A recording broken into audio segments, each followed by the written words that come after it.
کاوش پلاس.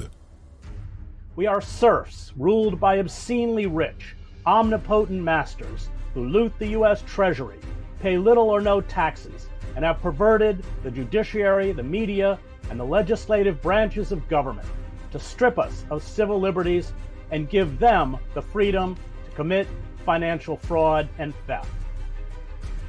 The loss of control over our system of rulership, the misuse of all democratic institutions, the electoral process and laws to funnel money upwards into a handful of oligarchs while stripping us of power ominously means that the ruling elites can no longer claim the right to have a monopoly on violence. Violence employed by police and security agencies such as the FBI, which have devolved into occupying forces to protect the exclusive interests of a tiny, ruling, criminal class, exposes the fiction of the rule of law and the treason of the ruling elites. The current waves of protests are correctly targeting the commodification of blackness by the state. But where do we go from here? With more than 10,000 arrests by militarized police of largely non-violent protesters and the indiscriminate use of beatings, pepper spray, rubber bullets, and tear gas on peaceful crowds. But there were some very important and some of them unexpected factors that made this past 2 weeks an historic occasion, one that will be noted in history.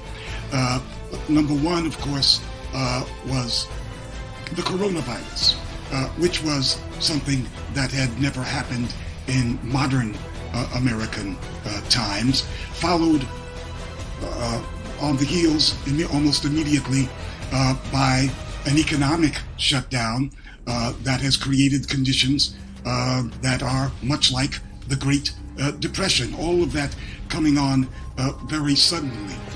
We also have the Bernie Sanders phenomenon. I think that there is something here that's noteworthy, that this Bernie Sanders phenomenon gave expectations among millions of young people that some kind of fundamental change was possible in this society. And then, of course, it all crashed and burned when Bernie Sanders bowed out. So there were millions of young people who thought that a new society, or the beginnings of it, was in their grasp, the beginnings of something new, if not socialism, and then they had to recognize that voting does not get you there. And so the shock of that realization and disappointment was very fresh, and still is. And then finally, and I think this is an important part of what combined to bring us to this place. The regime has been delegitimizing itself for the last 4 years.